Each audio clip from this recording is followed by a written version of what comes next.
Oh, yeah. Yeah! We're back! Yeah. Chest bump. Hello and welcome to ITZ Happenin show, community grassroots media for the people, by the people. I'm Joseph Gloria. And I'm Dylan Thompson. We are your hosts tonight. Tonight, we are indeed in. It's happening as a movement of the heart and of the mind. It's the energy of the universe that creates waves inside us and all around us, which allows us to activate, motivate, then elevate vibrationally and intellectually towards love, truth, justice, and wisdom.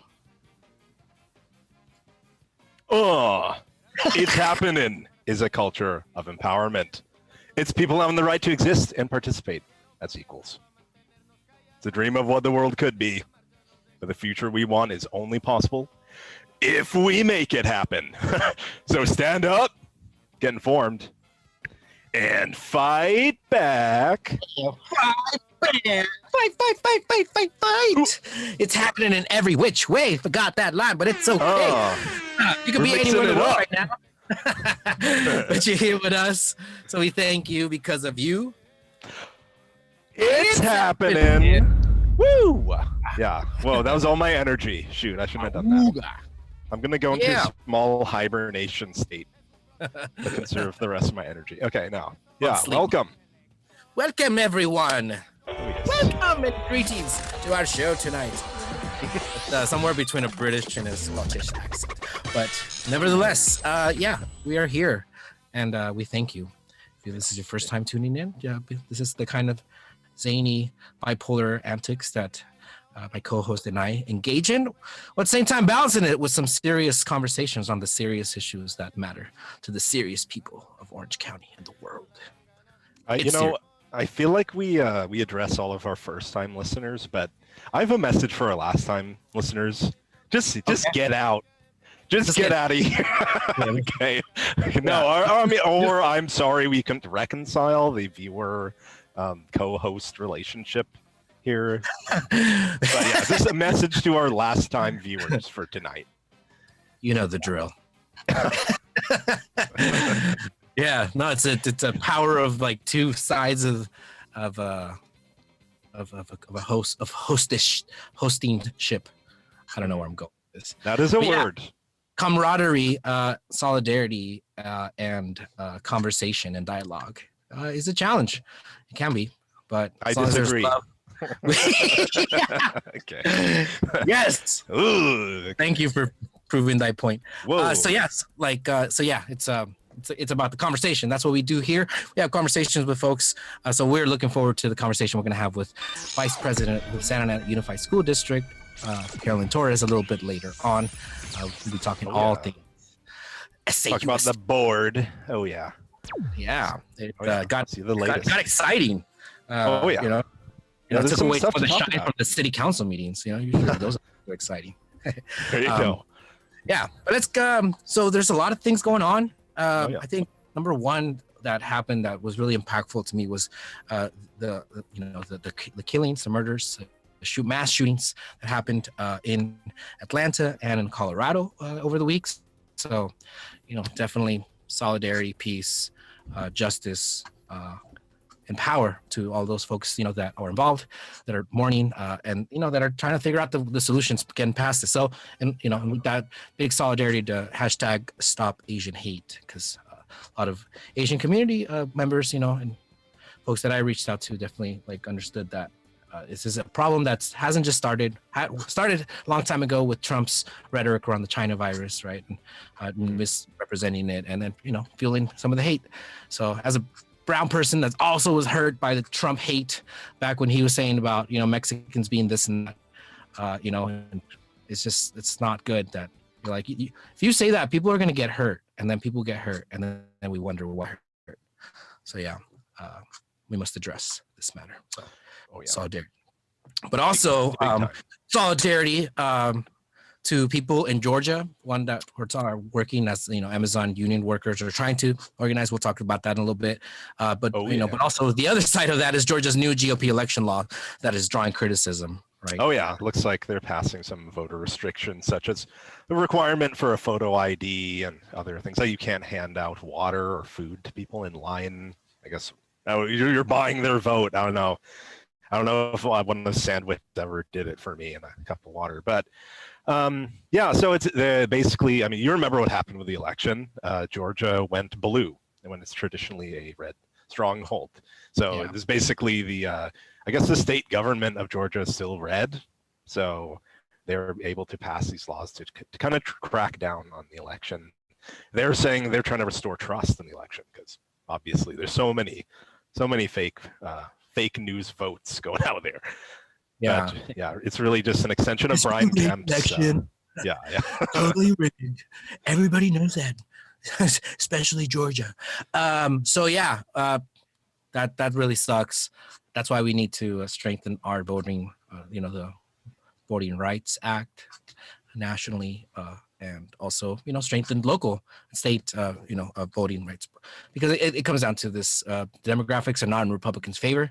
And so, the kind of things that happen in Georgia are going to happen more and more unless they either gerrymander or do these kinds of voter suppression things. But moving on to another quick story is the Suez Canal reopens. So that is a big deal. A big boat. Big boat getting bigly stuck in the middle of the Suez Canal stopped the traffic so badly that you could see it from space. And cost millions upon millions of dollars every day that the flow of ships were not able to continue. So that took a lot of tugboats and apparently 12 pools worth of like mud was digged out, but in order to free this thing to just refloat the damn thing. Yeah, like high tide, big moon, all these things came together. Yeah. Winds, drunk driving or boating, or that's what I want to know. That. Yeah. Who slept at the wheel? We're just like, oh, this is easy. Just stuck it on the side because it was like this. Yeah, I got wedged in a bad way. But yeah, it's telling of our reliance on a global shipping infrastructure that is vulnerable to things because like Syria was expecting a boat full of oil to get their way and didn't get there in time, so they have to start saying, oh yeah, I mean this is actually a breakdown the whole supply chain. Even the reason why the boat was that big is just because like the economies of scale of shipping, of relying on the global shipping infrastructure.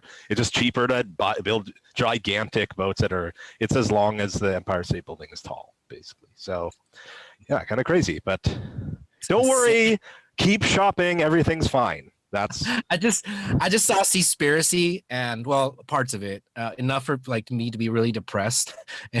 And but anyways, we'll talk about that on a future show. But yeah, these ships, there's millions of ships every day out in sea. We're just flood crazy amounts of commerce happening. Middle of nowhere. OC opens indoor restaurants, and LA is still waiting to do so. So that was a big shift. People are able to now eat inside at certain capacities. But Orange County is getting geared to go even higher. And include increases in AMC, in theaters and wineries. Woo, wineries. I'm like, I saw that. It's like, oh, wineries can only be up to 25% if we go to the next tier. It's like, man, wineries are dangerous places. I had no idea. Yeah. Gotta get into wine now. Yeah, that's the trend. But I mean, Biden's saying, hey, everyone don't get rid of your mask mandates and let's not get crazy. We'll see if it spikes again. But I think people are really optimistic with these the vaccinations and thinking, yeah, we're at the end of this. So people think it's the start of the end, but yeah, we'll see where we are. It's still like, so I think, on that front, Gavin came recently, right? To Santana, kind of maybe segue to our next, section, but yeah, Gavin was in Santana. Woo! Wow! Watch out. Our mayor Sarmiento was there. They were like totally broing it up. Oh my goodness. He said, "We got your back. Don't worry." Two protesters with bullhorns said, saying recall you. The recall, yeah. And all Californians are 15 older are eligible for COVID vaccine, according to him, right? Starting April 1st, and then 16 and older on April 15th. California, baby, leading the way. Now we just got to convince all these anti-maskers and vaxxers to get vaccinated. That's a challenge. Another debate that's perhaps endless. It could all be so simple, but you anti-maskers had to make it hard. Upcoming single from Jose's solo debut. Okay. Oh yeah. Yeah. So going into our top stories. Top stories. Top stories. Carolyn Thompson. Top stories. I'm confused. They were in current stories. Why is it now top stories? That's weird. Yeah. We're never going to respond to that discrepancy or inconsistency. Sorry. So keep sending the hate mail. The top is the bottom and the bottom is the top. Yeah. Keep sending to our last viewers again. Keep sending the hate mail. I love you guys. I love you all. So Santa Ana's going to get a buttload of money from the government. You know, how are they going to spend it? It's in the scale of 140 or so $1 million that they'll be getting in I suppose it looks like federal, maybe state assistance, maybe a combination here. Thinking about different ways this money could be spent. This is an article from the Voice of OC, kind of covers like different council members' view on like proactive ways this could be spent. Like Vince Sarmiento brings up in this article, you know, making their own health department, which would be an interesting idea to like solve some of the problems we've had in working with the county. People are talking about like kind of trying to do like proactive things that are going to improve education or infrastructure. Like we could improve our high-speed internet access. You know, some people are saying, hey, let's subsidize rent. Let's make it hard, like easier for people to live where they need to live. I'm like less excited. That's a good thing, but I'm less excited about like the rent subsidy stuff. Like I love the things that are building something that everyone can use. Like imagine if we actually did have that high-speed internet access across the entire city. You know, what that could mean for people, or like access to technology and education for kids. Come on, man, like we can do a lot here. I don't know if you had a little wish list to yourself there, but yeah, I want some money. Number one, operations for you know, the 26 years of Pulido. I need it, want it. There's a lot of things we could have gone. Damn it. So yeah, give me a check, please. Okay, so you're so far as a personal check to you. Yes, to me. Okay. No, to everybody. Yeah, everybody. Yeah, I mean, definitely rental assistance is very huge because as we've been mentioning it here, you know, we have a housing crisis around the corner as soon as, you know, this pandemic and house crisis starts waning, and it will in due time. But yeah, that housing stuff, you know, once the eviction moratorium opens up, and once, you know, these rents start spiking in places that do not have rent control, that's when we're really going to see like the wrath of the market. And displacing in a very real vulture capitalist type of way. I mean, is there any other type? Some would say. Yeah. Arguable, yeah. Yeah. Another debate. Yeah, but I'm worried, and so yeah, being able to even subsidize, you know, many rents for many months would be a huge, you know, help as people start picking themselves up and catching up, or, you know, getting themselves in the positions to be able to. Yeah. To you know, to progress, to evolve, to get better. Hope so. I'd love to see like how them build some housing co-op with this or something. You know, I mean, we definitely need both, I feel. You know, while like rental assistance isn't that sexy or revolutionary, it's necessary perhaps in a lot of people's cases, right? I mean, people need help desperately right now. So all of the above.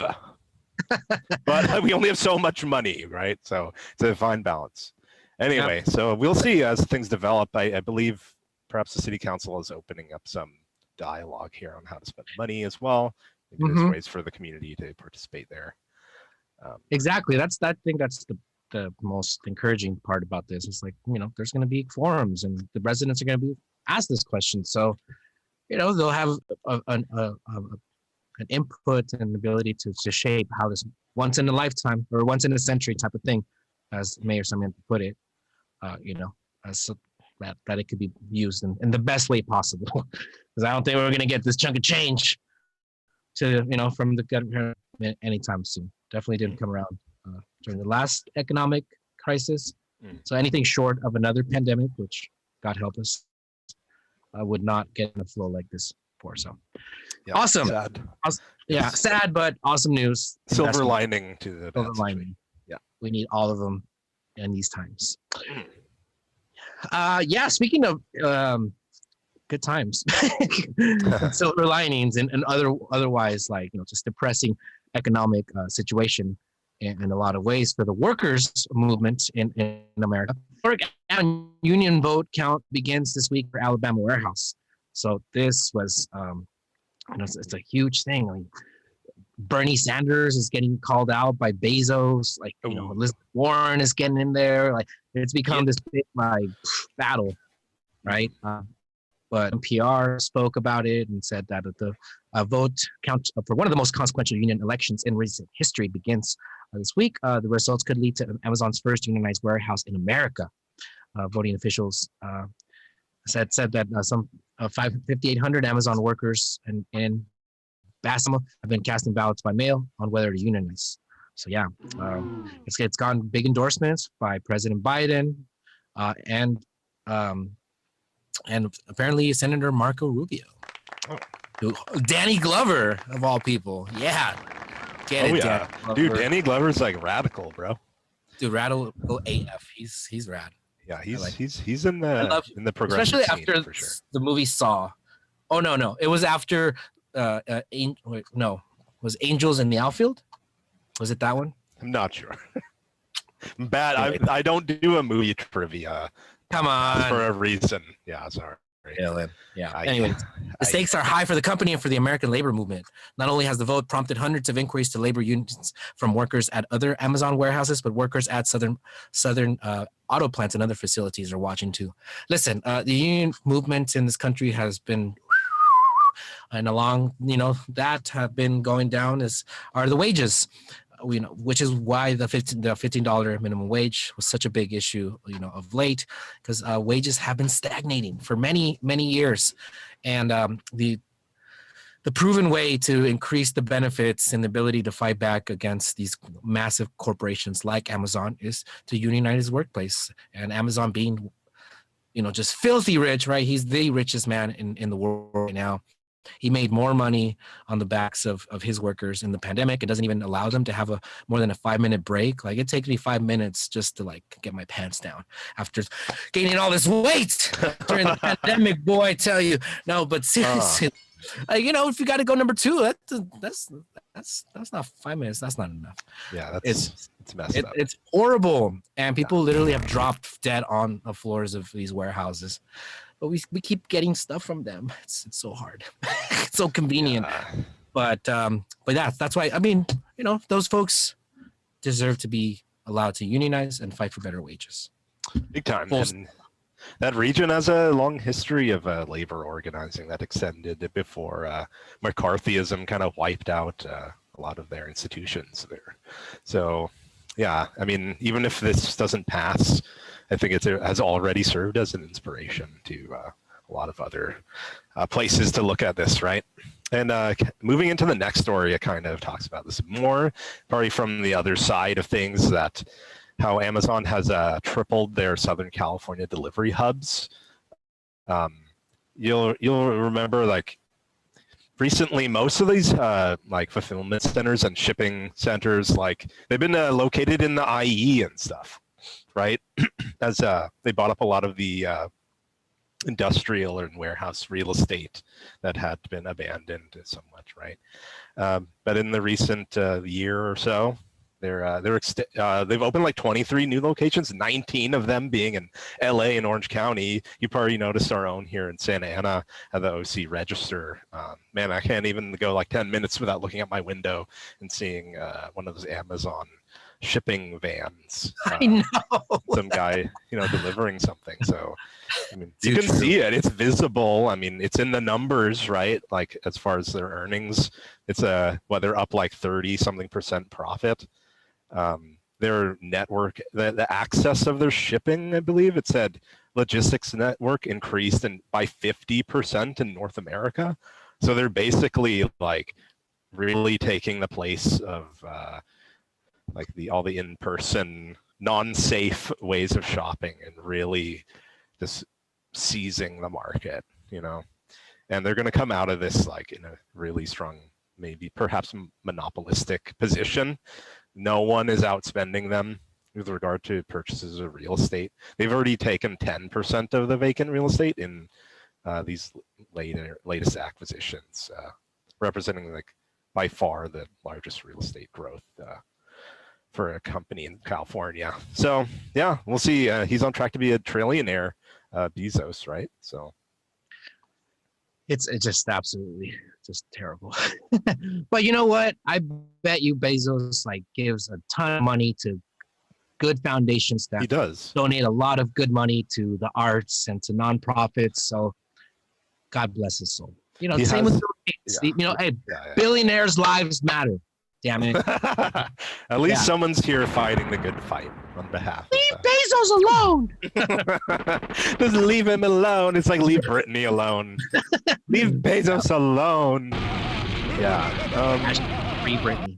But this totally ties into some of the other stuff we're talking about, like Suez Canal and our global shipping infrastructure. Like we're becoming, like, I feel like to be more sustainable, don't we have to go lean into local stuff, decentralized economic production, if we're going to save ourselves, it seems like. So this is a trend, but I don't think it's the good trend for humanity here. So good times. All right, and with that, I'll go ahead into our segue story to introduce our tier tonight. So Santa Ana schools, according to the Voice of OC, Noah Besida.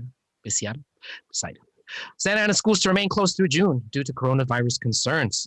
Santa Ana Unified School District will not be sending students back to the classrooms this year, marking a full year of online learning for one of the largest school districts in California. As Orange County's hardest hit city by COVID-19, Santa Ana is the only city in the county not to send students back to the classroom for a portion of 2020-2021. So for most of OC districts, they have opened in what's called a hybrid system, where students spend a part of the week on campus and other parts working online. An IDEA district staff said they rejected it at the SAUSD meeting today. The board ultimately didn't vote on the decision after staff gave board members a presentation that stated it was safer to continue their current model. So yeah, the district staff were able to make the decision after the board directed them last year to review a hybrid option or an online-only option. We will not be entering into a hybrid approach to instructions and will stay the course, said Lorraine Perez, Deputy Superintendent of Educational Services. So yeah, this article, very full of information. And also, you know, if you haven't, you can always watch the meeting online and past meetings. But yeah, so this was very much a controversial one among other controversies on that, but it still goes to, you know, to the question about, you know, was Santa Ana the hardest hit, and why, you know, if it was, then, you know, like, why would we be, you know, putting ourselves in a situation to open the schools up, versus people were saying, like, can we have kids have, you know, their last few months, you know, to be able to do the things, you know, like graduate and all these things and spending with their friends. Tough decisions. And, you know, and then of course there was, you know, the other things that were talked about, but it's part of how hard governing is, making these tough decisions, but why we elect best, you know, the representatives that, you know, folks feel are the best to represent them. And with that, I want to bring on to the show, Vice President of the Santa Ana Unified School District, Carolyn Torres. Welcome to the show, Carolyn. Yeah. Hey. Woo! Third time on, I believe. I think so, yeah. Yeah, I was looking at our notes, and yeah. So keeping tally. Yeah, it's the trifecta, the trilogy. Here we go. So how are you? Everything good at home? Staying safe and sane? Teaching is good. Just Anaheim Union just got off. Last week was spring break, so I didn't get much of a break. But so we were back in class today for Anaheim Union. And by the article or that we read was slightly incorrect. Anaheim Union High School is doing distance learning for the remainder of the year as well. Okay. All right. There we go. Fact check. Voice of OC. Oh, you got him. Yeah, so maybe we can dive into just maybe another ancillary controversy before we get into this subject about the schools not opening up. Let's say last meeting there was a decision about the CTE committee, and maybe I think the public was more curious about your guys' input on your decision. So I don't know if you want to make a statement about that or. Well, yeah, I mean, I wanted to kind of clarify the process. It's and we've seen this after almost every board meeting. We have like board members that say stuff that isn't always factual. And this was an example of that. So the process for the CTE advice, and I've seen different posts here and there. One saying that this is a 25-member advisory board. It's like, I don't know where they're getting this information. This is a new advisory board. This was not something that had already existed. So when there was a decision to remove a person on the list, they weren't currently on the board. And it wasn't a 25-member board. It's like over 100 people were on this advisory board. And so the way that it works is in January, we got this list as part of a grant. So you have to have an advisory board of various stakeholders. We got the list. In January, I was very publicly, I asked everybody, like, how do we vet the list? What's going to be the process? Because for those in the public who don't know, most committees go through a vetting process, whether it's the city council or the school district or other entities. And most of those vetting processes, depending on the type of committee, will be done like behind the scenes, or if it's a certain type of committee that has to be done publicly, then there will be like a public vote of like the list of members. Very rarely is there like an open discussion of the processes and the reasons as to why board members would have added or removed people from the list. And I'm not actually opposed to that. I would be very curious to hear all the reasons many city council members over the past 20 years have like removed people from various commissions or advisory committees, because that's usually not a public conversation. Usually just the lists are approved. So I'm kind of glad this happened, because now we can ask all the council members like, well, why is this person, how did you remove someone from the list? Everyone needs to list everyone they've ever removed. Like, I think it's a little disingenuous for folks to be like, why did she remove them? So as a board member, the vetting process is just that. We can add people or remove it. We get a finalized list, and then the board votes. And that's essentially how it happened. So for this particular list, there was a comment by a member of the public claiming that there was only one African-American Black person and that they were removed from the list. That is not true. There was more than one. There was a couple folks that were Black and African-American as part of the CTE list. Again, this initial list to be approved. So it put myself in a weird position, because I didn't want to sit there and start like identifying all the folks who were Black on the list. It just seems like a very strange thing to do. And it's one thing for the public to like make accusations. It's another thing for like board members and then later city council members to like just spewing out that, you know, racism had anything to do with removing members from the CTE advisory, right? And so that kind of stuff is very frustrating. You know, again, the public can make accusations, the public can make funny memes, the public can do all these things, but when you're an elected official, you should be checking your facts before you start spreading information. And it's unfortunate that any of that got any light. And at the moment, people were really frustrated because they're like, why aren't they answering? It's like, well, because we are not subject to other board members. Like, we don't have to, they're not our bosses. And in those situations, like, again, at many board meetings, you hear like folks talking disrespectfully to staff and all these things. It's like, I'm not gonna allow myself to be bullied by other board members and like trying to demand that I answer their questions. Now from the public, I'll answer, which is why I'm explaining it now, but not for other board members, right? And especially when the accusations are so false.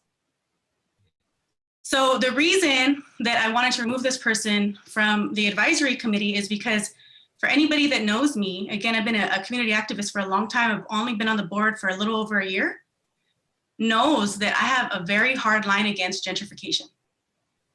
And when we talk about gentrification, when people think of it, they're thinking of like literally like a bulldozer taking over like a small business or a bulldozer taking over someone's house to replace it with a high rise or something else. And that is something that happens. But there's this whole spectrum of other things that happen. And at one end, and some of those things are less identifiable than others. And one of those things is the branding that happens when you try to brand an area to appeal to people who are traditionally not from the area in order to displace working class folks. And the person on the list is pretty much a gentrification consultant. That's the person's role. And the district has had these kind of loose ties and collaborations with some of these spaces, and that's okay, I guess. But if I'm gonna be adding people to lists, or if there's gonna be new committees or new like things, I wanna make sure it's not an automatic that those folks get a seat at the table. If we wanna have apprenticeships or relationships with the businesses in downtown, we can have those. We don't need like gentrification consultants to be the middle people. We can have relationships with those businesses without them. And so that's kind of the hard thing, because it's on the surface, it seems, it's harder to deconstruct and understand. The other kind of controversy around that is that folks think like, well, you know, what does a district have to do with gentrification? Like, why would you even get involved in anything like that? Well, first of all, everyone talks about gentrification, displacement, except when they talk about it very generally in a very shallow way, and they have no real intention to try to counter it at all. It's like a talking point in campaigns, and it might be something that they say, but they're really not trying to move anything in any one direction, right? When the rent is too damn high, right? When the rent's too high, when there's not rent control, when you have luxury housing, when you have all these events meant to like bring in folks that are willing to pay a different amount than normal working class folks can pay, you create conditions where people can't afford to live in Santa Ana anymore. And if people can't afford to live in Santa Ana, that means they're taking their kids out of our district, right? So we can talk about declining enrollment. One of the biggest reasons that we lose students is because of housing. People can't afford to stay here. Like Santa Ana, for all the negative like descriptors associated with it, right? All these bad things, it's poor, it's working class, it's this, we have ridiculously high rents. And so I think that's the message I want to send. The districts need to take a role in this. And folks don't have to agree. Like, I think there are folks who like to create parameters as to what a board member can and cannot do, but that's just an opinion. That's just like their perspective. A board member should or should not do this. No, a board member is going to do what a board member is going to do, as long as it's within the legal realm of what they can do. And if the rest of the board is in agreement, then the board can do it. The district can move in that direction. There is no like hard set law, like you can only do this as a board member. Unless we're talking about, you know, things to do with staff, contract negotiations, you know, other kind of confidential things that you can't do as a board member, that you know, not violating the Brown Act. Those are all laws that exist and with the parameters of what a board member can do. But other than that, like your vision on where you want to go is up to you and other board members to agree or disagree with. And it's a personal perspective about what that role is. And so it can be broad. That made me think of Steve Rocco being elected, and he had his own agenda, but they didn't have any means to get him out other than in another election, I think. So yeah. that was a weird example, right? he had a lot of leverage to do whatever he wanted with like his conspiracy theories, but yeah, so. Yeah, and people can call it like political, they could call it this, I mean, they can call it whatever you want, but like, you know, I don't ascribe to these very narrow understandings of what education is, what schooling is. Like, if the pandemic has shown us anything, it's shown us that like schools are communities and they're central to the community, and the conditions that our students and their families are in affect the district. And the decisions our district makes affects the students, the families, and the communities. And so I'm not trying to like shame people or be like, you shouldn't go to downtown. No, you know, local businesses need support, right? You shouldn't go, no. Or you shouldn't go to events. No, it's not about that. It's these structural things that are in place and these organizations that have this kind of political clout. So much so that like, you know, Ryan Schmoller, which is another gentrification consultant for Downtown Inc., is like trying to use his platform to bully like board members in the district to appoint a person that he thinks needs to be appointed on the CTE committee. Like that's showing the scope of like how this is like, really, we are an autonomous government organization. They can make decisions based on who we think we want on this committee. Each board member has that right. And like gentrification consultants do not have the right to tell a board member, you should put this person on a committee. Well, right? They can ask. They have no right. They can ask. Sure. Well, can I do a follow-up here on the CTE stuff? Because maybe one thing that I feel could have clarified a bunch of the information was like, when I saw, like, I looked at for the results of the meeting, and it didn't seem like it was readily available to like see the list of people. Like, I guess it's not currently public information, or you'd have to send. Oh, it should be there? Yeah, okay. It's there because other people were fact checking when accusations came out. Okay, yeah, I found it difficult. I couldn't find it going through the minutes of the, or the results of that meeting for March 23rd or whatever. Oh, after the fact. It's on the agenda. So it'll be attached to the item on the agenda. I don't think it's attached to the minutes. Okay, that could have been the case, but like, I think the public being able to see that, I mean, it would give them more confidence about the claims being made in the meeting, and even with regard to the quality of the removal, because they can at least see the other members and say, like, I mean, it seems like there's a lot of people on there, right? So, yeah, I mean, there's a lot of trade unions, which makes sense, right? Like the labor fed makes sense. We're talking about career and technical education, like, you know, some parents, principals of schools, like those make sense. Different district staff members. And I get like why the public was like, well, why didn't they answer? But in the moment, like there was such like this frenzy going on, and being an educator, I usually ascribe to the like, do not enable and do not escalate a situation, like take a step back. And that's how, and maybe in governance spaces, that's like a foreign thing to do for like, people they want to see the like back and forth, right? Mm-hmm. But that just stuff does not seem fruitful, and it doesn't seem to model like appropriate behavior. I think they call it sea lining. Is the term, right? Where it's like a bad faith argument. They're trying to go, go into like explaining yourself, but not in the sense of like, being like, oh, okay, thank you for letting me understand all sides of it. It's like, no, I got you, like, and so I don't know. Just the term sea lining is a thing, and I think that's what was happening. But I also think that folks that just did not understand the issue well enough, because they felt that she was already serving, right? And that she was removed. And I think that was the loss in the context. Yeah, I don't know if she's ever served in some previous committee, but based on, because I asked these questions in January, like, is this a new committee? What does the committee do? What's the process for vetting? What's going to be their like scope of authority? Like, how often, like all those kind of questions I asked in January when it first came up, when we approved it, pending the vetting of the committee list. Right. But again, we pay attention to board meetings. So they're just like folks, unless folks are really like, there's something on the agenda, same thing with city council, right? Unless there's something specific on the agenda, there's the people who always watch, and then there's folks who watch when there's something particular to them.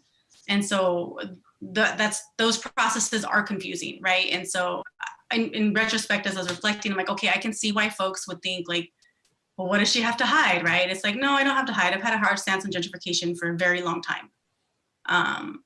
And that's been clear. Yeah, it's consistent.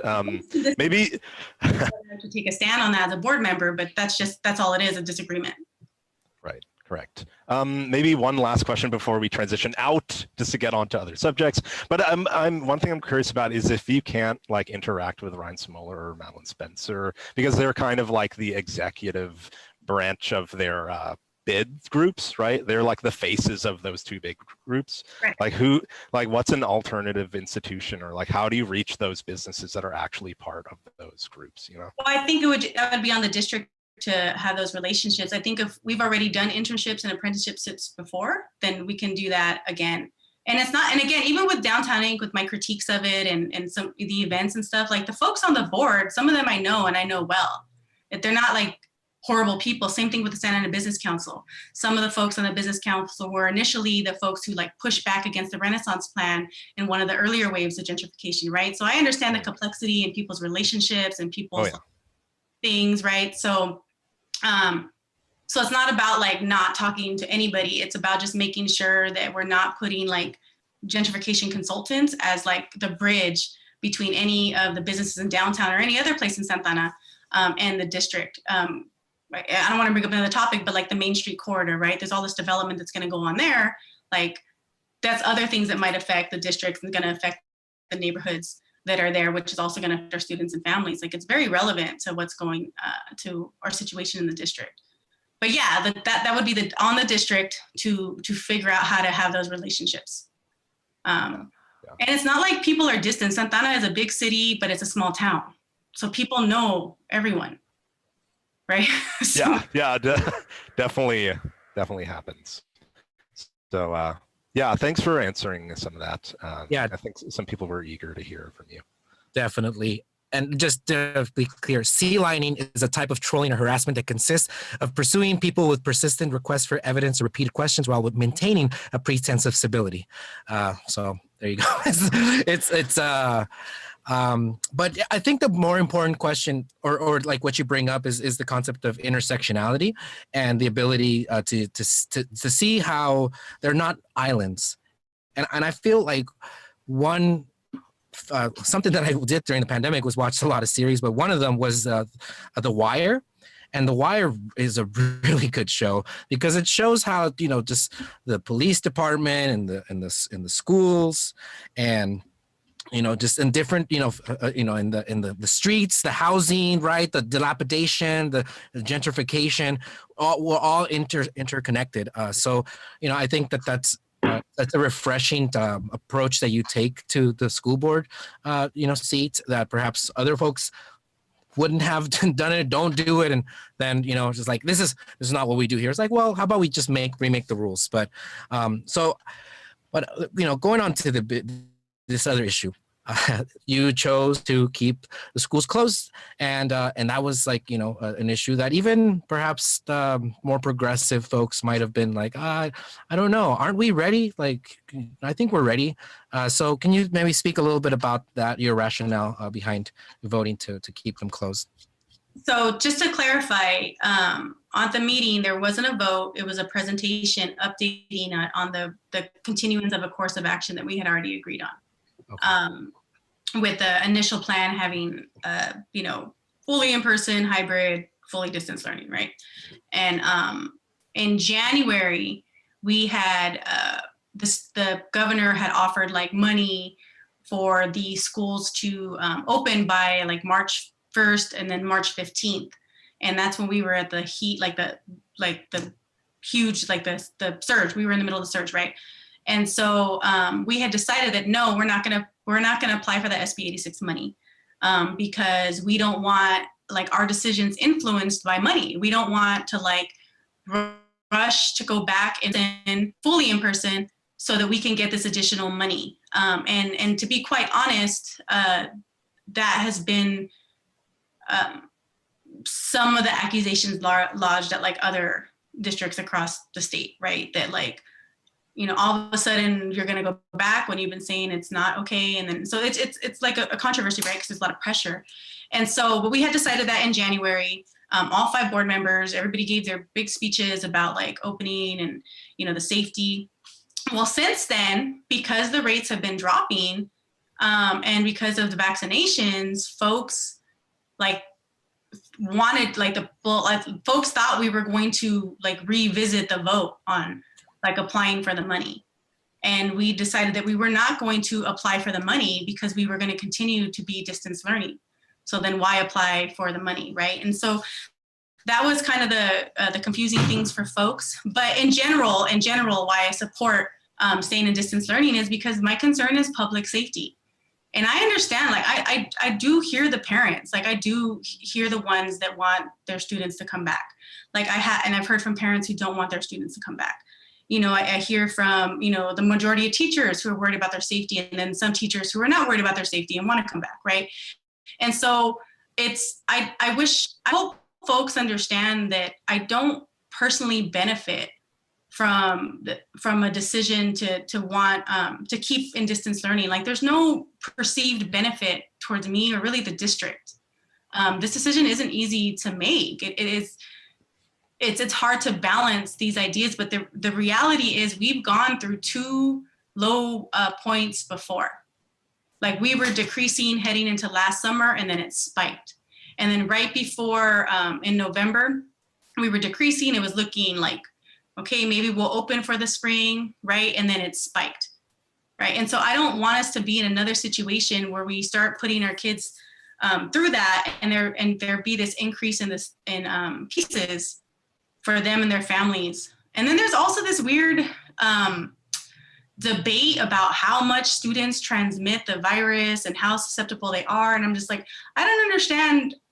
Like, they're still human beings capable of transmission. And we've had situations where, and just in the small amount of folks that we've had on campuses, where folks are not reporting that they have COVID and we find out after the fact, just with the small amount of staff that we've had, right? And so staff and students. And so that's an issue when we start bringing more back. The other thing is that there isn't an educational benefit to having kids back 1 to 2 days a week that outweighs like the public health risk. So it's not that there's no benefit, educational benefit. Being in school at all is an educational benefit, but it doesn't outweigh the public health risk.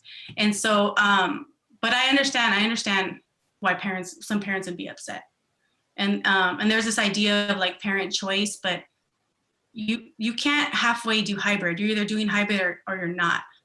And if you do hybrid for some parents, you have to do it for all, because the students that would choose to stay home still have to be taught by the teachers that are teaching hybrid.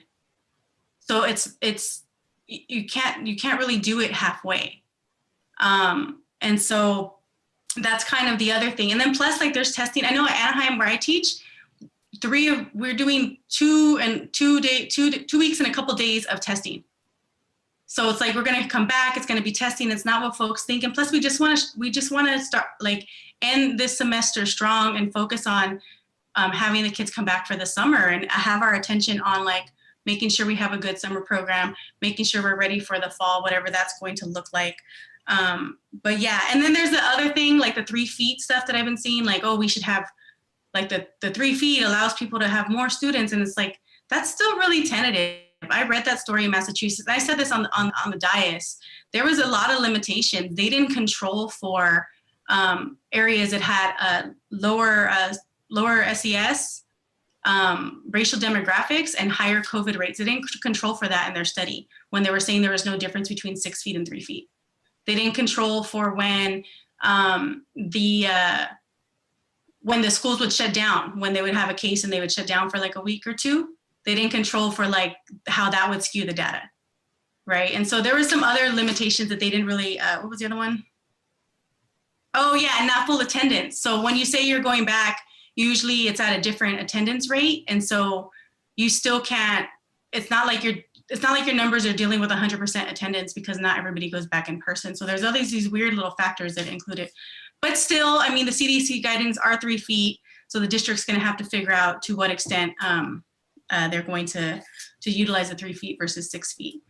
But yeah, it's not easy. It wasn't a pleasant experience making this decision. I know parents that want to go back are upset, and but I hope folks understand that this is not a decision I make for anything other than my concern for public health. And I can't in good conscience like make a decision that I don't think is right, that I don't think is in the best interest of the families. And folks can disagree, other board members, people can disagree with my opinion and my perspective, but I hope they don't think that it's coming from something other than like concern and care for the students and their families, even if they disagree with my general understanding of the problem.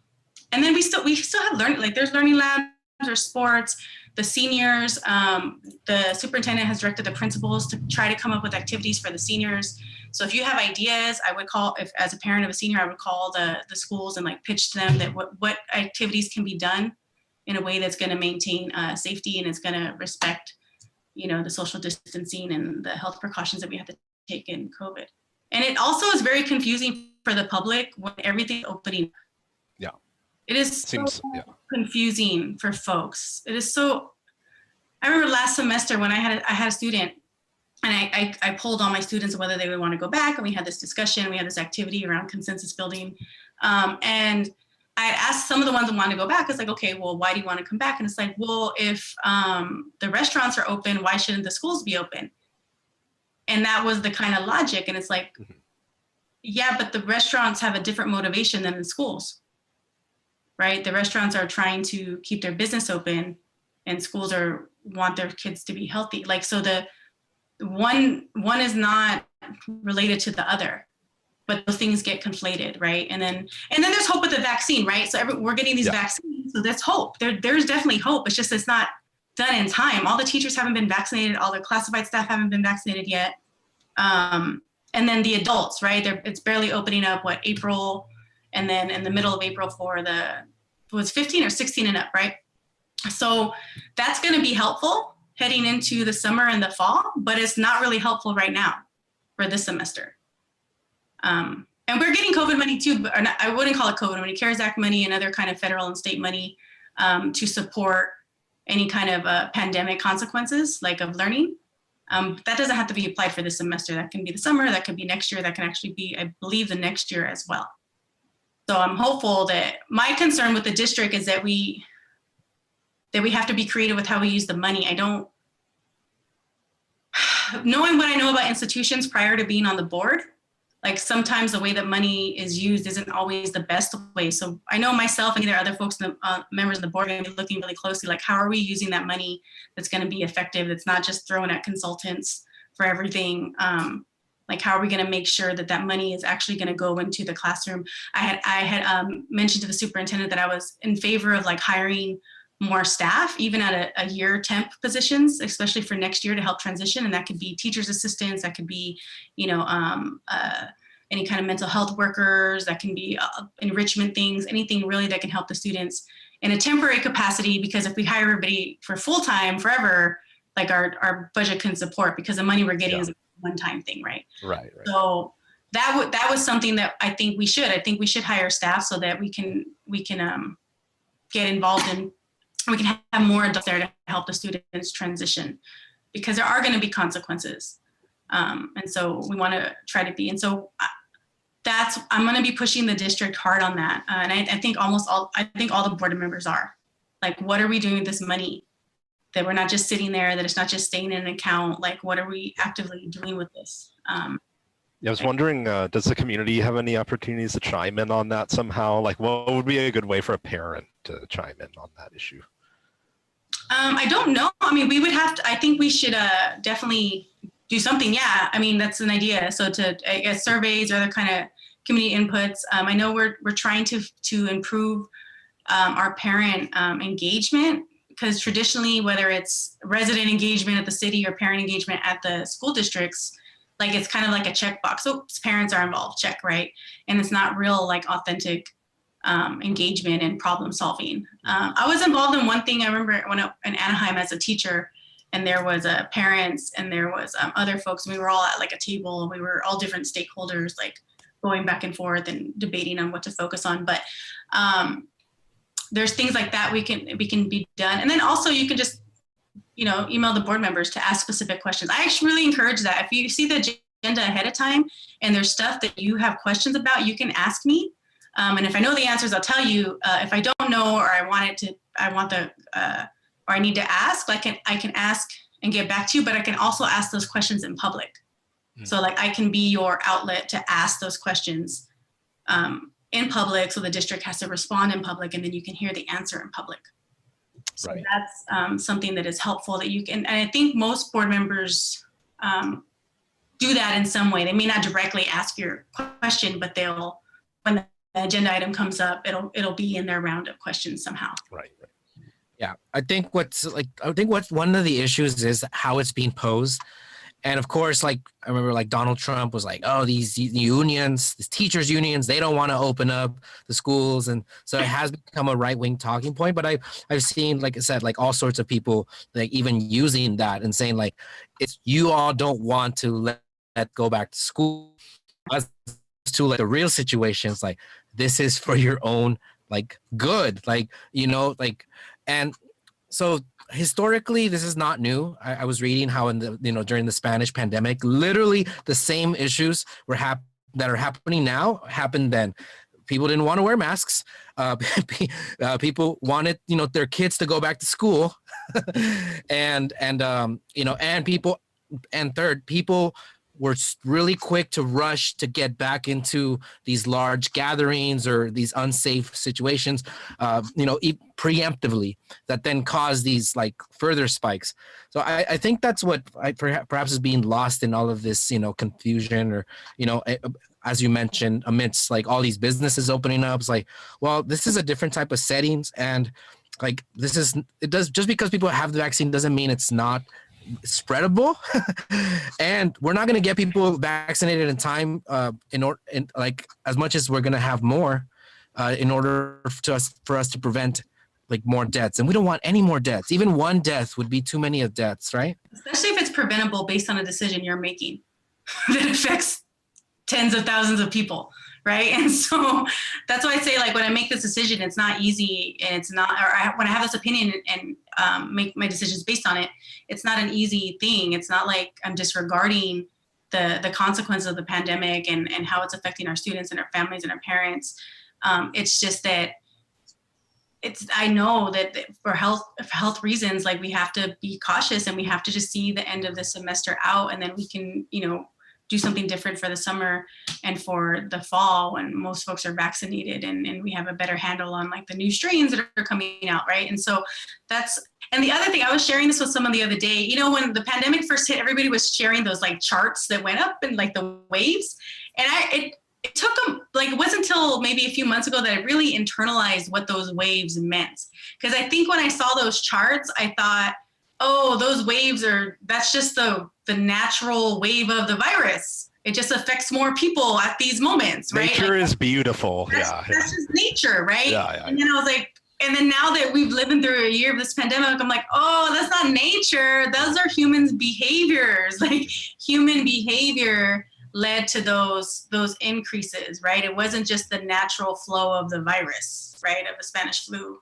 And those particular charts where everyone had out for a while, right? And so I think, again, like, I'm just trying to do what I think is right, and I understand folks are going to disagree with that decision, and I understand folks are going to be critical, as they should be, right? Like, you know, I've been on the other side of that when you're critical of a public figure, and that's just, you know, that's what people are supposed to do. They're supposed to advocate for what they think is the best in their hearts, right? That's the name of the game. I'm going to have a different opinion. Yeah, I was curious. So is it hard and set that you guys will reopen in summer or the next in fall or whatever, or is it like that it will be decided, and that seems to be it's looking like it for the summer? It looks way more like there would be a hybrid situation, but I can't confirm that. And then for the fall, I anticipate that the board would have to have another discussion about what the fall would look like. But yeah, so that would have to be another discussion by the board heading into the next school year. Yeah, and I mean, hopefully you can learn from other districts doing the hybrid before you cleanly switch into your own version. Hopefully there was concern, like, you know, if we were going to do hybrid or in person, right? All those are questions that don't have answers yet as we get into those, as we head into the summer. Right.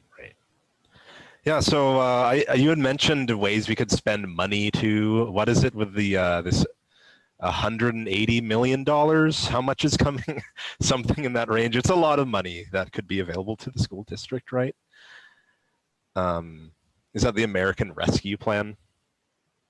I'm not sure if that's a new one. So we, in a few weeks ago, we had, not this meeting, the previous one, we had a budget report, and it had like, you know, 59 million from the Federal CARES Act, and the government's proposal, 20 million if you go in early, another government proposal, 41, another one, the COLA at 17 million. So there's like these little pieces. And then when we had that report, that they were waiting for the announcement from like the federal government.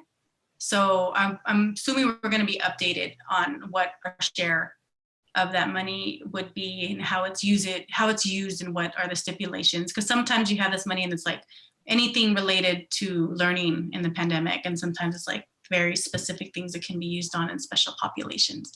But yeah, like I can completely understand why the public would be concerned on how we're going to use that money, because I'm concerned on how we're going to use that money. Yeah. Right. I think the folks think that the board makes decisions on every little thing. The district, the staff, the superintendent and the staff has a plan for us, and then we review it, but they're in charge of all the little things, right? So yeah. That's why it's good when folks bring things to our attention, because then we would ask our staff, like, well, what is this? And then we'll get more backstory, because we're not the day-to-day, we're like the big picture of a lot of stuff. So again, if there are specific questions, folks can ask me and I'll ask for you so that we can get those answers. But yeah, right now I'm still waiting for that report from our staff on the most recent allocation. Well, we haven't got the money yet, but the promise that we'll get these funds. Yeah, well, we'll see. And just for clarification about the government structure of the school district, you're like a council, you're the legislative side, and you have the superintendent to act as the executive, or like the city manager. Yeah, that's like that. Like all the superintendent has the cabinet, and then they have staff under them, and then there's the school sites, and they're kind of all running that. And then we are in charge of like the budget, any kind of policy things, hiring people. Well, I would say hiring, firing, but not really, because it's the staff that makes those decisions, and then it goes to us for approval. Yeah. And then, a lot of things have to go through us through approval, and we rely on the staff to tell us the situation. But I would also like the public to interject their opinion, because sometimes the staff may or may not have a different perspective, or they're going to see it from a different direction. So that's always helpful when we find things out that we may or may not have been aware of had it not been brought to our attention before we were going to vote on it. Right. How about this one? Maybe something you'd have to discuss with the superintendent. Joint use agreements. Santa Ana suffers from some impacted parking, lack of open space, different things. It's kind of a weird time to do it because of social distancing and COVID and everything. But I mean, I don't know, have you brought even like the idea of helping a neighborhood that has bad parking issues on a weekend or something? Are there any issues like that you've looked at with neighborhoods and the school district, or have you ever seen anything from the superintendent on any efforts like that? So there's been like talks about having like a joint use like committee or some sort of thing. Stuff is in the works, but we have not met with like the board members have not met with like city council members over any of the joint use, but it is there is movement from what I hear trying to get that going. But again, it would be like the city staff, like connecting with the district staff, and then them relaying it to us.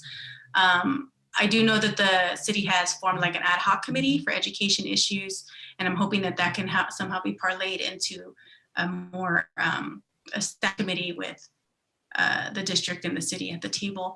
And then there's, but it is kind of government-wise, it's an interesting thing, right? Because the quote unquote kind of executive function is like the city manager and the superintendent. So they should be the ones working, but the governing body is the city council and the school district. So they should be working together.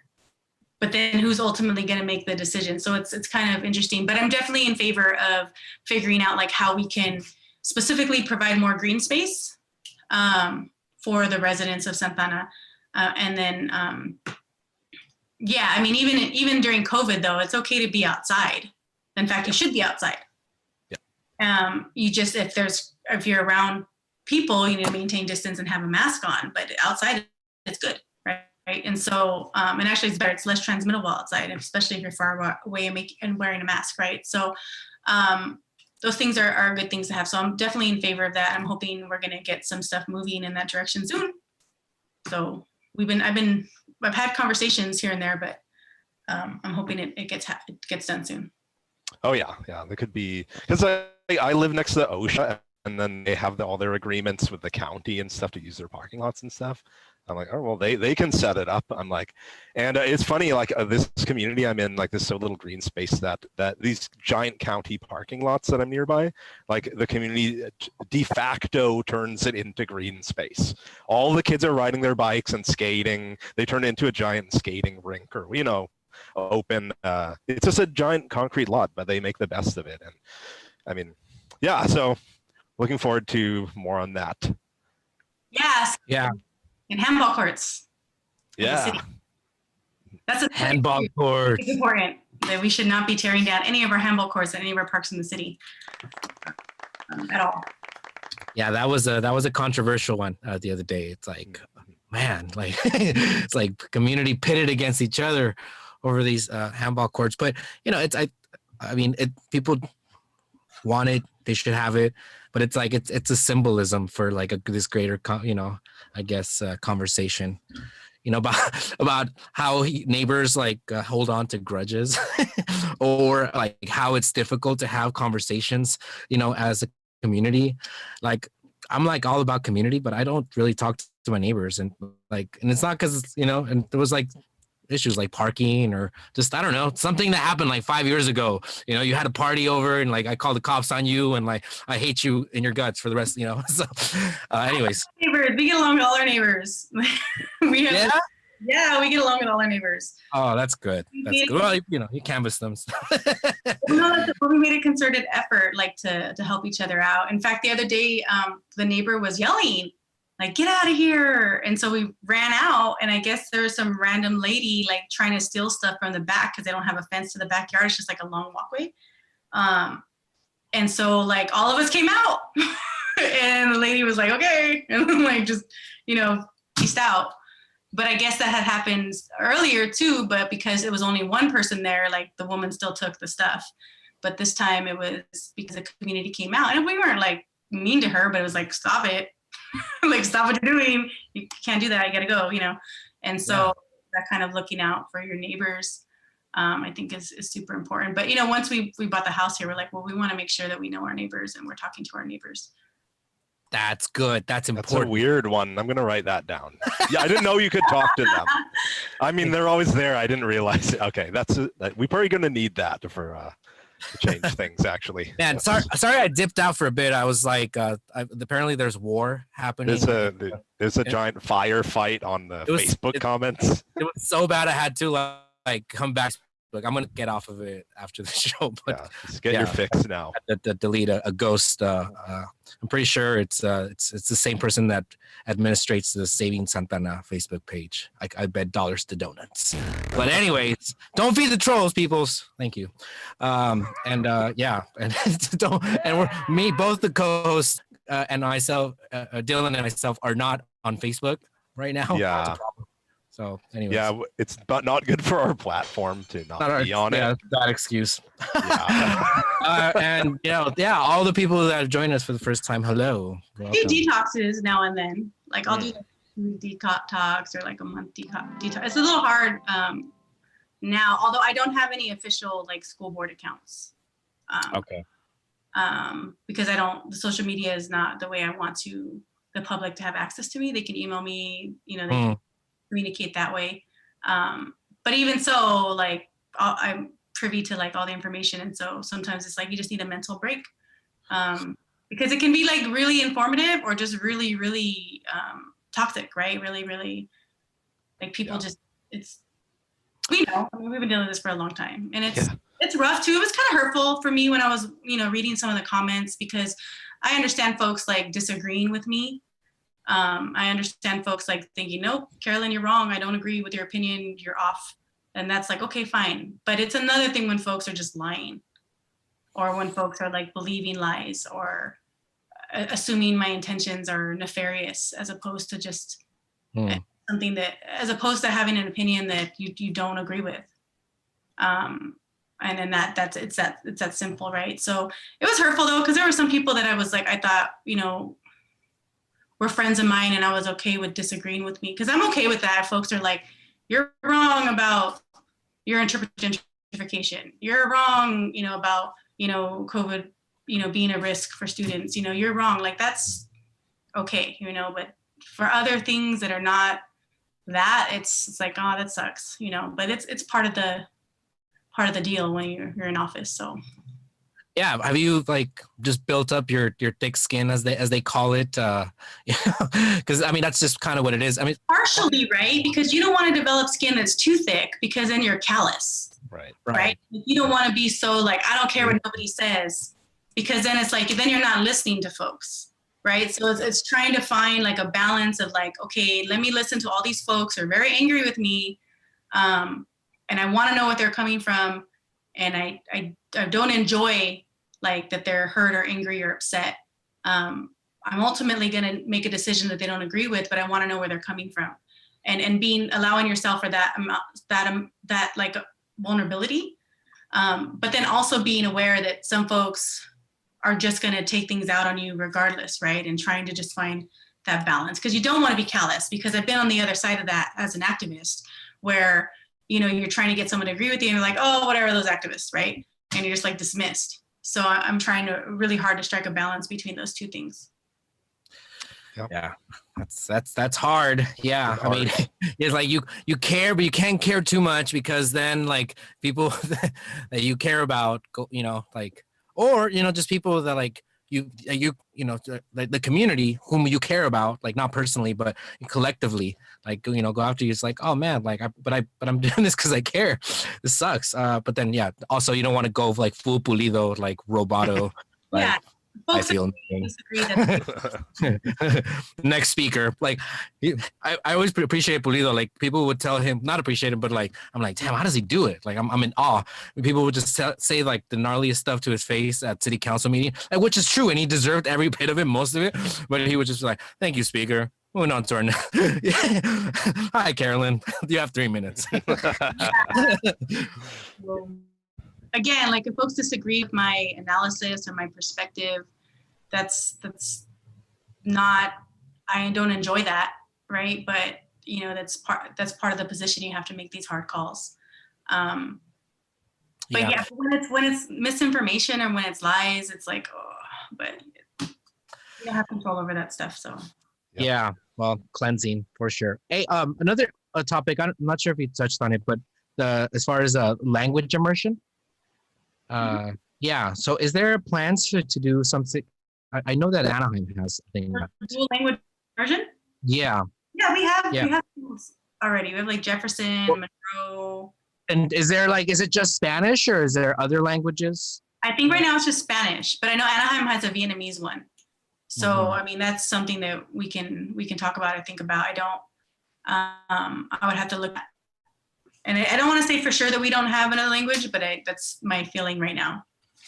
That's something that you would support, like for sure, yeah.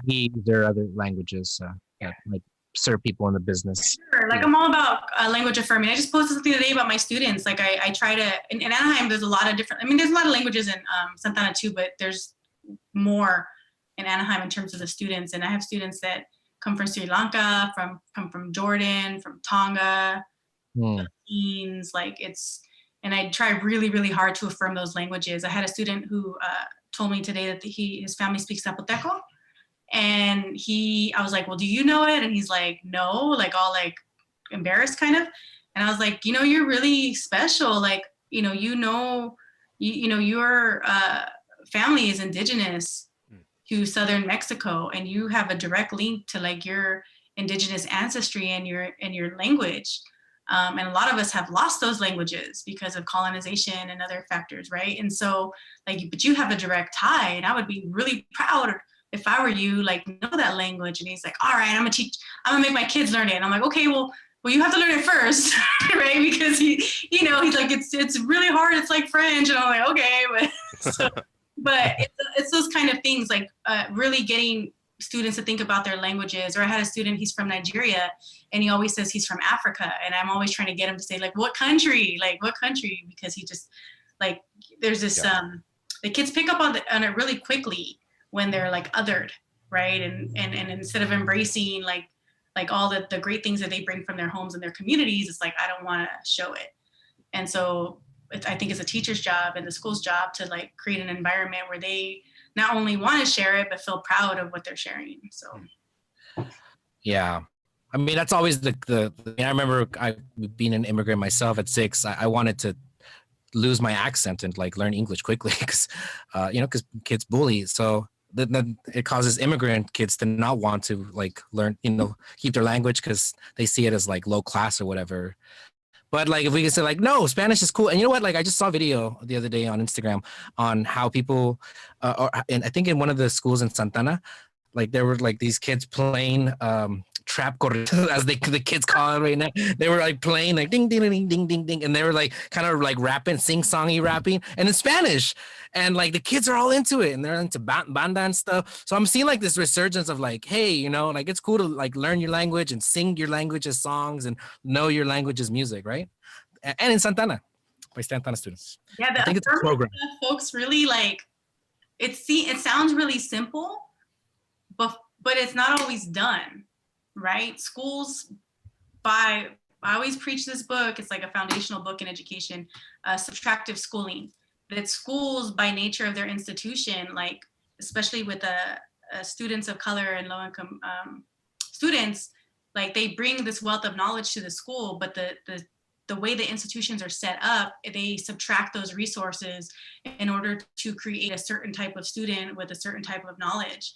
And by the time they get out of our school systems, they're completely like devoid of a relationship to their community, unless they happen to go to college and take like an ethnic studies class, right? And then they regain, right? And so like that's the way the institutions are set up.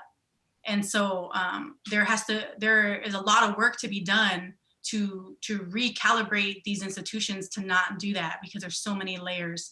And so that's why when folks are like, no, this is only what a school board member is supposed to do. And I'm like, no, according to you, but that's not according to me. And I am an educator, I'm a teacher. I have a master's in urban education, education in the pedagogy and the philosophy of education in my life. And so when I think about my role as a board member, I think about it from that perspective. Yeah, and it seems like all the ethnic studies stuff can fill that gap where maybe previous generations of Americans they could only find in college, but now with high schools adopting this, I definitely see that as helping. I mean, how has that progressed? I guess I want to know a little bit about the controversy, because it's like there seem to be like these revolutionary or radical themes in ethnic studies, because you're studying like how oppression works or how that kind of stuff. So I wonder if you get pushback from more maybe standard American like white mentality. There's always going to be some pushback. Whenever ethnic studies by nature, and this is a quote a lot of people use, is a contested field of study. It was this movement to center folks of color in their history, their culture, the theories, the law, all these different places, was a huge shift in how we thought about stuff. When we think about any of the social sciences or humanities, those are very a deficit framework when you're talking about folks of color, right? And so, and by folks of color, I mean like the 4 racialized groups of Native American, Asian, Black, African American, and Chicano Latino. So, yeah, it will by nature be controversy, because you're supposed to kind of look at like your identity, the systems that have like prevented you from embracing who you are, these internalized racism. It's a very clear discussion about like white supremacy. And I say this all the time. I don't know why there is this kind of fear or like this little tension when someone says white supremacy is bad. I had thought we had already agreed on this. Yeah. I thought it's just controversial, yeah. I thought as a collective decades ago, we had agreed that white supremacy is bad. At least that's how I taught U.S. history for years, right? We look at all the political cartoons of the white man's burden and assimilation. That was world history and U.S. history content standards. So how is this controversial, right? And so I say that because people get like, oh, I don't want to talk about white supremacy, but I thought we had agreed that we don't believe that we don't believe that there's races that are superior to other races. And so that's a conversation, but folks still have this kind of like reaction to like talking about stuff like that. And until we talk about it openly and really deconstruct where these systems came from and how we can counter them so that people can be whole human beings without having to scrap and like for survival, and without having to like constantly feel like they don't belong, like unless we have those open conversations, things aren't going to change, and we're going to continue to have these like competitiveness between all these different groups that is based on like this facade of like scarcity of resources, right? And so that's a bigger conversation. But yeah, ethnic studies is about like folks feeling proud of who you are, learning your histories and your cultures, learning about theory and how to interact. It's learning to think differently about what the purpose of education is. It's being more metacognitive with pedagogy, and how am I as a student learning, and what is this teacher doing, and how are we interacting with each other as a student-teacher relationship as dual learners. It changes the nature of a teacher and a student relationship. Like layers and layers and layers of things, of different forms of racism, interpersonal, right, institutional, structural, like there's all these different kinds of things. And it's a good thing. It's a good thing. But like most good things, it's a struggle, right? And so when I'm proud of Santa Ana Unified for moving in this direction, and the state's moving in this direction too. And whenever institutions start listening to the community and trying to bring it to the like mainstream and widespread, there's always like a thread of like lessening its impact and power.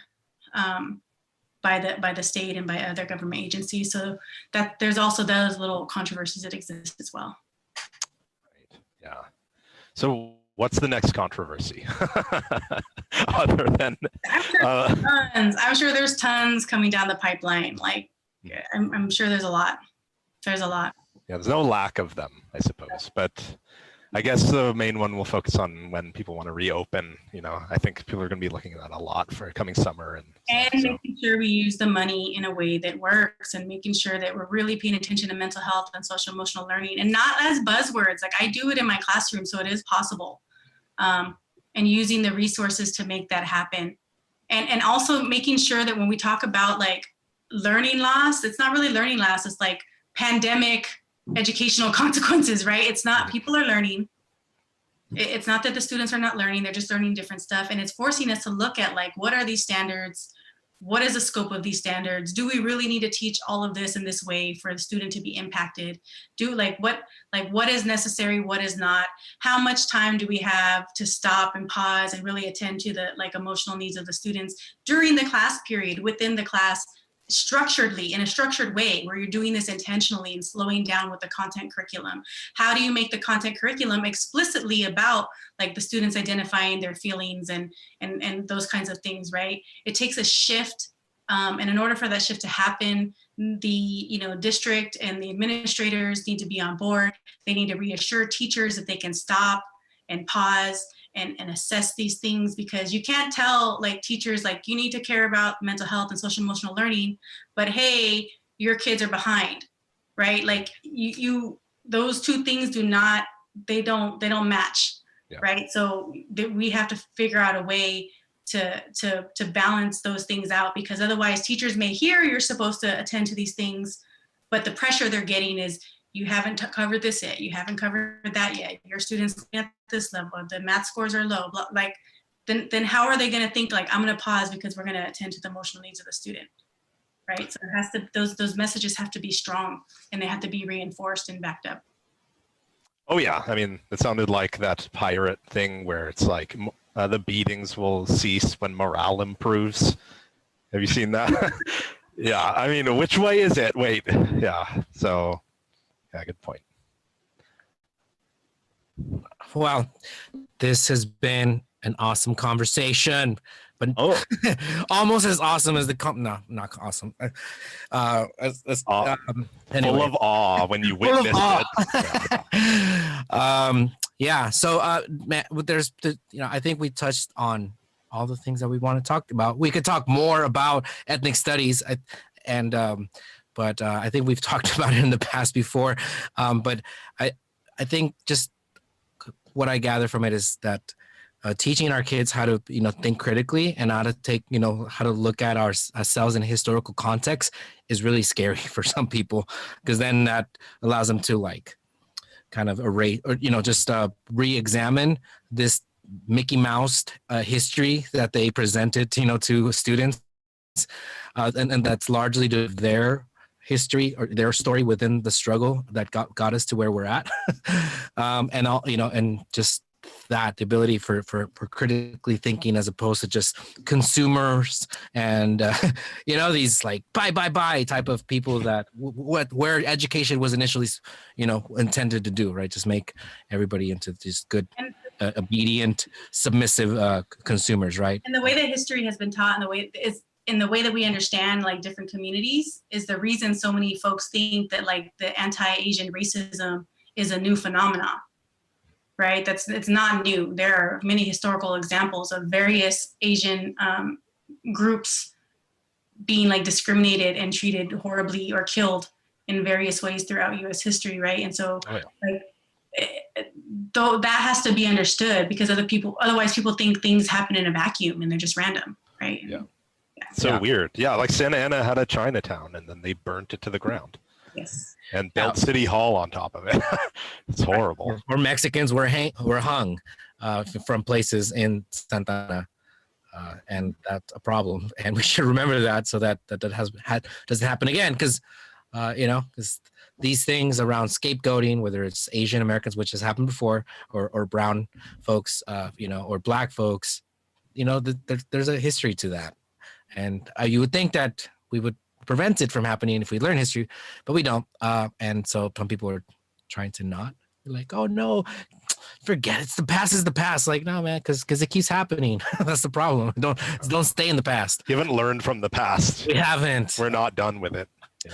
All right, Carolyn, Vice President Torres, any comments to your fans? And not no, thank you for inviting me. And again, for the folks who are upset or don't agree with my positions or my perspective, just know that I'm not ignoring or dismissing your concerns. It's just that at some point I have to make a decision, and my decision is contrary to what you think my decision should be. And I hope that you understand that the decisions I make are based on what I think is best for the students and parents and families, and that it's not based on any other ulterior motive or any other like nefarious or decision based on how I benefit in some weird way, right? I don't benefit, right? I don't benefit for any of these decisions. I'm just here trying to do the best that I can in a difficult situation. And so I hope that even if we don't agree on some of these issues, that you will still reach out to me on other issues that maybe we can agree on. It's fair. Amen. All right. Well, thank you so much, Carolyn, for being on the show. Well, we're shy 3 away from 200, so hopefully you can give us a shout out then. Pop in on our 200 show. That would be awesome. And good luck with everything on the school board. Yay! Thank you. Yeah, thanks for coming on. All right. Oh yeah. Oh man. Whoa. I'm gonna go. Whoa.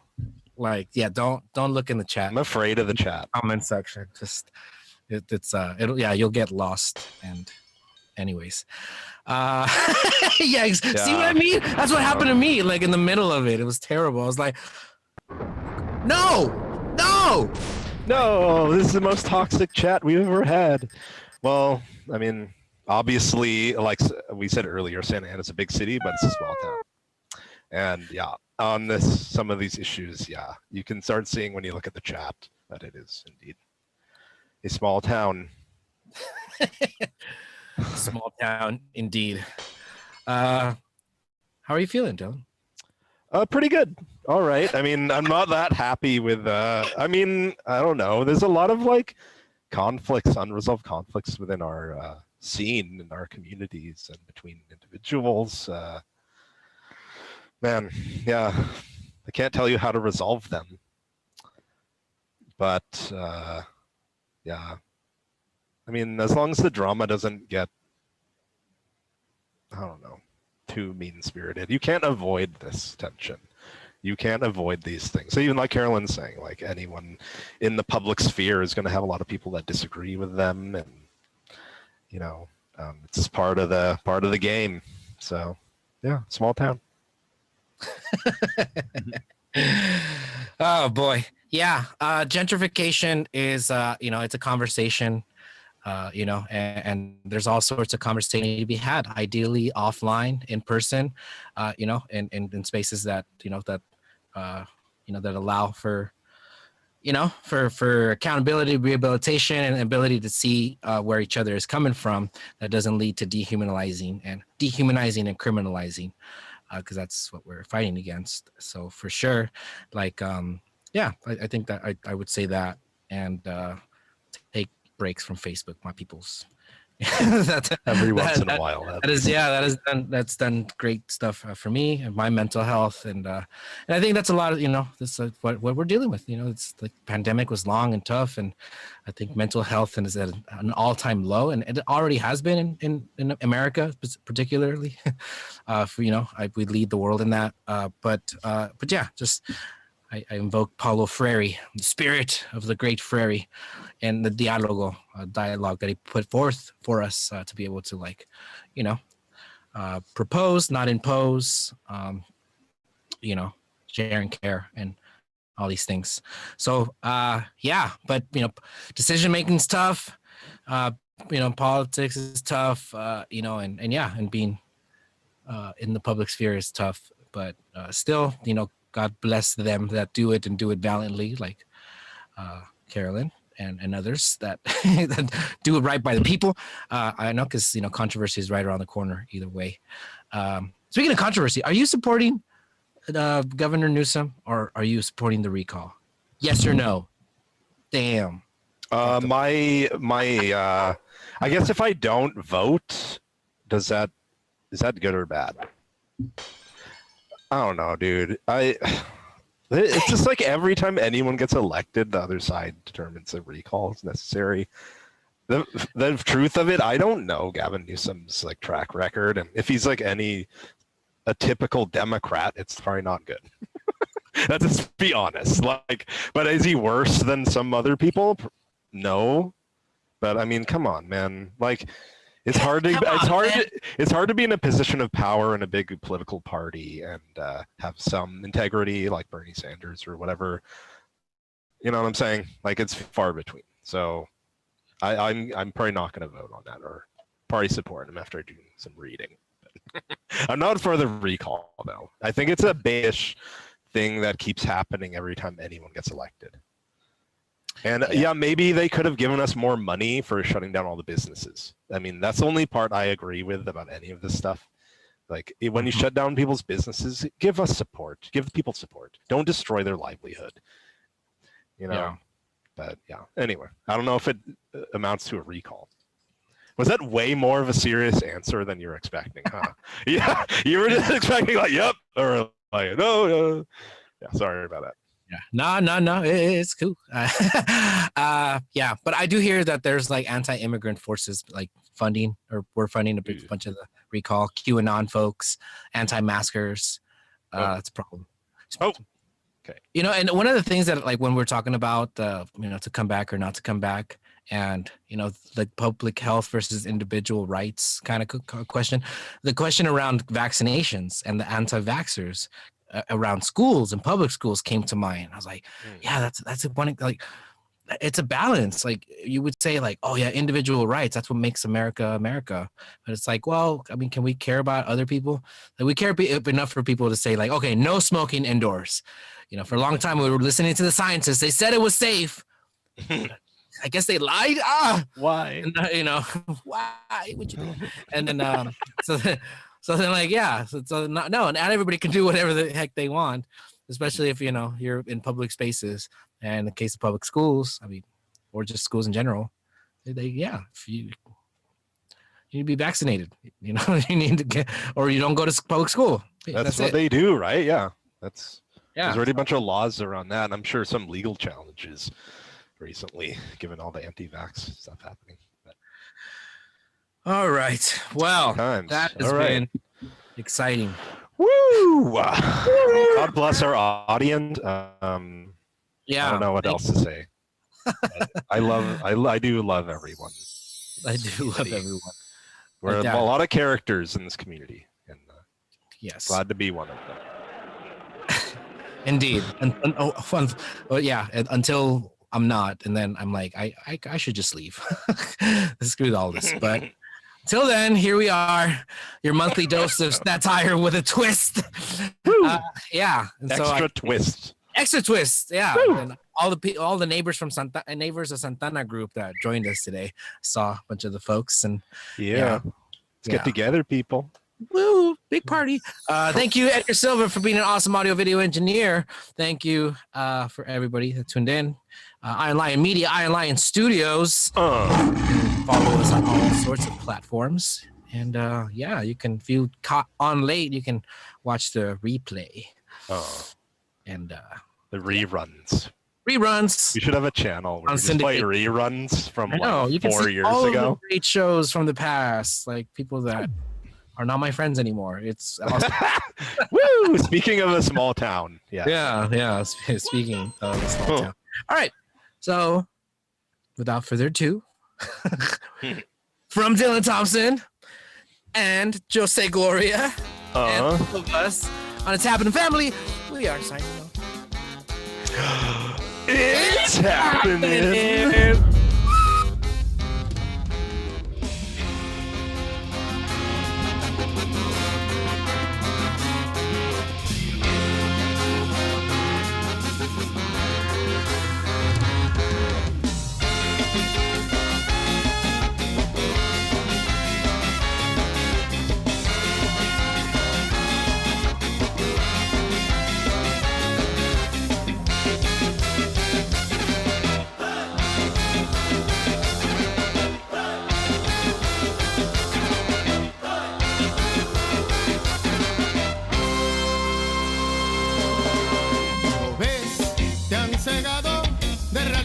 Para no ver lo que es verdad, te han engañado, no es libertad, lo que tú vives es vulgar, ser un esclavo sin descansar mientras que el burgués se aprovecha de tus labores, hay que luchar para vencer este sistema capital.